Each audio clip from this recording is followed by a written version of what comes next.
जिसे इन सब कार्यों में गौरव की अनुभूति न हुई हो, तो विरासत का संरक्षण करना। तीसरा कार्य उन्होंने कहा सामाजिक समता का ध्यान रखना, यानी सबको जोड़ना।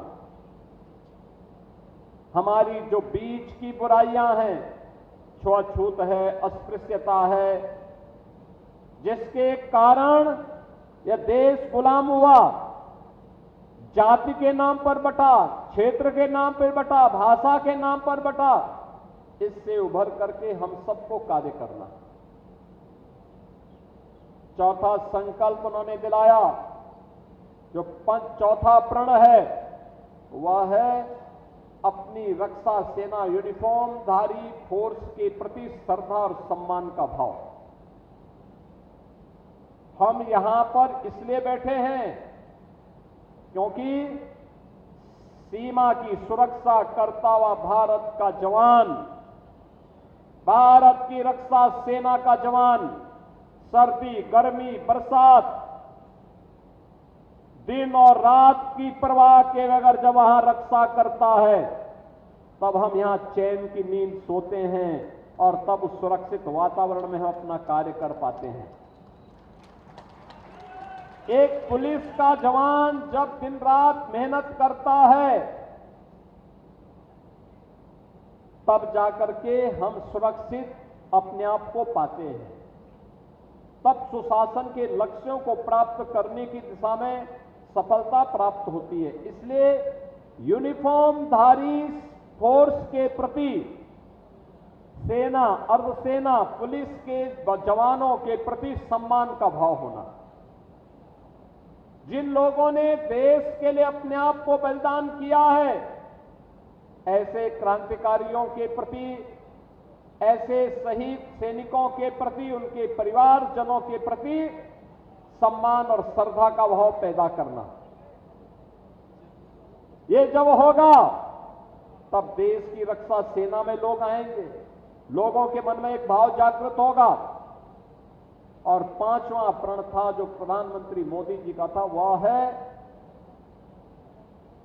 कि नागरिक कर्तव्य है। हर नागरिक के अपने कर्तव्य है। हम अधिकारों की चर्चा तो करते हैं, नारेबाजी करते हैं कि मेरी मांगें पूरी हो चाहे जो मजबूरी हो। किसकी कीमत पर? आप देश की कीमत पर, समाज की कीमत पर, संस्थान की कीमत पर नहीं।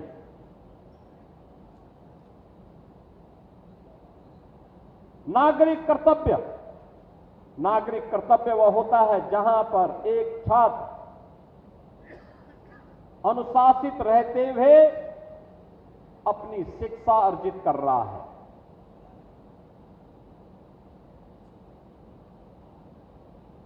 जहां पे एक शिक्षक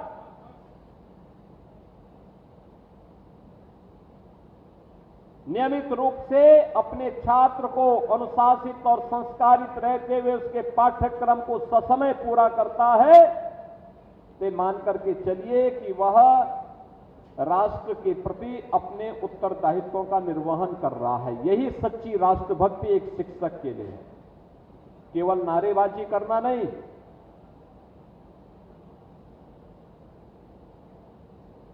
जहां एक व्यापारी ईमानदारी के साथ अपना व्यापार करते हुए एक सामान्य उपभोक्ता का भी शोषण नहीं कर रहा है और जो टैक्स उससे ले रहा है उस टैक्स में गवर्नमेंट का हिस्सा गवर्नमेंट तक पहुंचाने का काम कर रहा है, कालाबाजारी को विरोध कर रहा है, वह उसकी राष्ट्रभक्ति भी है और राष्ट्र के प्रति उसके कर्तव्यों का निर्वहन भी है। एक किसान सर्दी, गर्मी, बरसात की चिंता के बगैर ईमानदारी के साथ अपनी खेती बाड़ी के कार्य को संपन्न करते हुए अन्न उत्पादन कर रहा है, देश के पेट को भरने का काम कर रहा है, उस समय वह किसान देश के प्रति अपने कर्तव्यों का निर्वहन करता हुआ दिखाई देता है। यानी अलग अलग क्षेत्र में जब सभी लोग मिलकर के कार्य करते हैं और अपने उत्तरदायित्व का ईमानदारी पूर्वक निर्वहन करते हैं तो वह उसकी राष्ट्रभक्ति भी है और राष्ट्र के प्रति उसका कर्तव्य भी है। और जिस देश में कर्तव्य को महत्व दिया जाता है,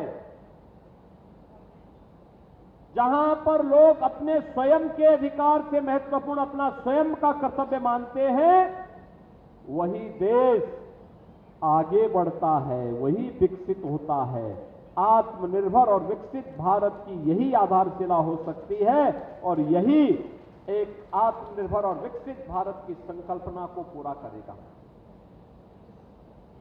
सैनिक स्कूल अपने आप में नाम से ही एक अनुशासित और संस्कारित वातावरण की ओर हम सबका ध्यान आकर्षित करता है। अनुशासित और संस्कारित वातावरण। आप मुझे बताइए, अगर सैनिक के मन में अपने राष्ट्र के प्रति भाव न हो तब तो गड़बड़ हो जाएगी। हर सैनिक के लिए देश प्रथम होता है, नेशन फर्स्ट। देश के हित के विपरीत कोई आचरण स्वीकार्य नहीं। मेरे हित से महत्वपूर्ण देश का हित है। मुझे अपने हित की तिलांजलि देकर के देश के हित को मुझे करना होगा। यह भाव एक सैनिक के मन में होता है, तब वह देश की रक्षा करते हुए अपने आप को बलिदान करता है और तब देश की सुरक्षा होती है। याद करिए ना, अगर सैनिक भी ये सोचे कि मैं बॉर्डर में हूं, मुझे सर्दी लग जाएगी, मैं राजस्थान के रेगिस्तान में 50 और 52 डिग्री टेम्परेचर में झुलसाती हुई भयंकर गर्मी में क्यों सीमा की रक्षा करूंगा, मुझे भी छाव चाहिए, मेरे भी बाल बच्चे हैं, तब तो हो गई देश की सुरक्षा। लेकिन नहीं, उस सैनिक के लिए देश पहले होता है, परिवार बाद में होता है, फिर उसका स्वयं का हित सबसे बाद में होता है, तब वो देश को कुछ अच्छा दे पाता है। -20, -40 डिग्री टेम्परेचर में हमारा सैनिक जब कारगिल की उन पहाड़ियों में देश की सुरक्षा करता है, सजग होकर के देश की पहरेदारी करता है, तब देश सुरक्षित होता है। और उसी पहरेदारी के लिए से अब यहां पे सरदार रज्जू भैया के नाम पर सैनिक विद्या मंदिर, यानी रज्जू भैया सैनिक विद्या मंदिर, यह स्थापित किया गया है और इसके लिए भूमि दान दिया है बाबा राजपाल सिंह जी ने। बहनों और भाइयों, दुनिया के अंदर अनेक ऐसे उदाहरण आपको मिलेंगे। मुझे पिछले दिनों जापान जाने का अवसर मिला था। जापान 1945 में जापान पूरी तरह तबाह हो गया था। पहली बार दुनिया के अंदर 1945 में परमाणु बम का दुरुपयोग हुआ था और दो महत्वपूर्ण और सबसे बड़ी आबादी के सिटी जापान के परमाणु बम की चपेट में आए थे। लाखों लोग मारे गए थे। जापान आर्थिक रूप से और मनोबल की दृष्टि से टूट सा गया था। मुझे उस देश में जाने का अवसर प्राप्त हुआ। आज जापान दुनिया के अंदर एक विकसित अर्थव्यवस्था के रूप में काम कर रहा है। विकसित अर्थव्यवस्था के रूप में दुनिया के विकसित देशों में जापान का नाम है। 1947 में भारत आजाद हुआ और 1945 में जापान पे हमला भी हुआ। कमोवेश एक जैसी परिस्थितियां दोनों देशों के सामने।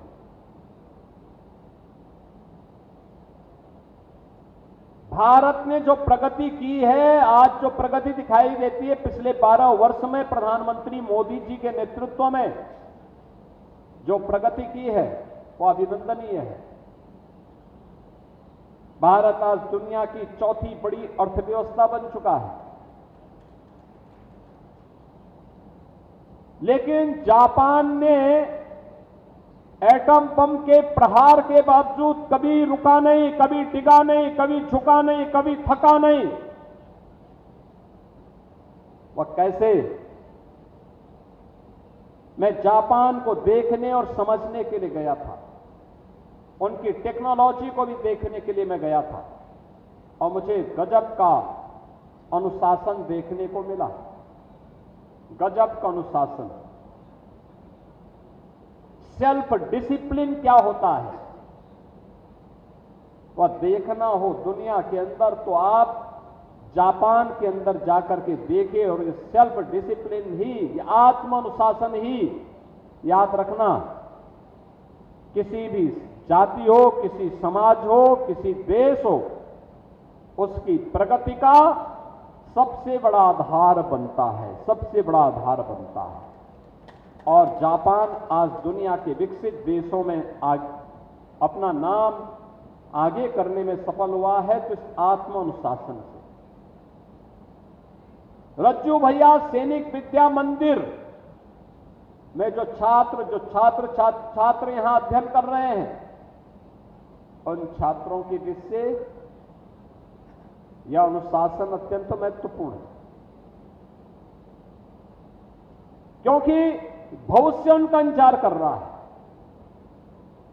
है। एक ऐसा नाम उनके साथ जुड़ा हुआ है जो अपने आप में हम सब के लिए प्रेरणा के स्रोत हैं। सरदेव रज्जू भैया प्रख्यात वैज्ञानिक, इलाहाबाद विश्वविद्यालय में फिजिक्स के प्रोफेसर, राष्ट्रीय स्वयंसेवक संघ जो दुनिया का सबसे बड़ा सामाजिक संगठन है, इसके चतुर्थ सरसंघ चालक। 1994 से सन 2000 तक सरदेव रज्जू भैया ने राष्ट्रीय स्वयंसेवक संघ के सरसंघ चालक के रूप में, यानी राष्ट्रीय स्वयंसेवक संघ के चीफ के रूप में पूरे देश और दुनिया के लाखों स्वयंसेवकों को नेतृत्व दिया था। अनेक प्रकल्पों पर कार्य प्रारंभ किया, एक नई दिशा दी।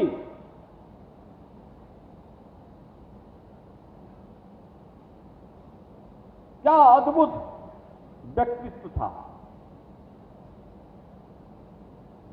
क्या चमत्कारिक व्यक्तित्व था, और कितने सॉफ्ट थे, सॉफ्ट स्पीकिंग, कितना उनके मुंह से निकला हुआ शब्द ऐसा लगता था जैसे कोई पुष्प उनके मुंह से निकल रहा हो। और सदैव हर एक व्यक्ति के प्रति सहानुभूति का भाव उनके मन में, संतत्व का भाव उनके मन में रहता था। ऐसे सरदेव रज्जू भैया के नाम पर सैनिक विद्या मंदिर, ये अपने आप में एक ऐसे प्रकल्प को जो आने वाले समय में देश की रक्षा सेनाओं के लिए सैन्य अधिकारियों की आपूर्ति करने की दिशा में महत्वपूर्ण कदम उठाने जा रहा है।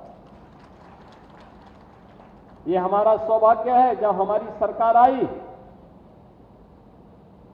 तो हमें पूज्य रज्जू भैया के नाम पर प्रयागराज में, जिस प्रयागराज में उन्होंने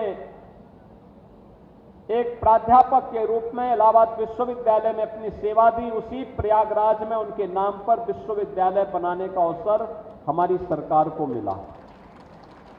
और मुझे प्रसन्नता है कि आज रज्जू भैया के नाम पर यह प्रतिष्ठान यहां पर,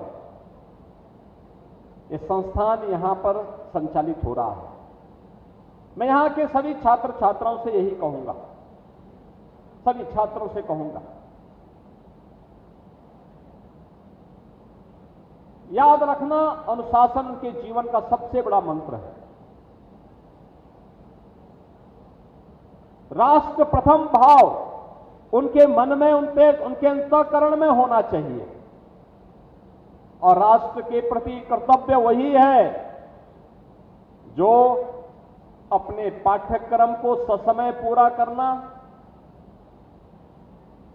अपने आप को भारत और भारतीयता के साथ जोड़ करके सनातन मूल्यों की रक्षा करने के लिए सदैव तत्पर रहना, यह उनके लिए अत्यंत महत्वपूर्ण होगा। आज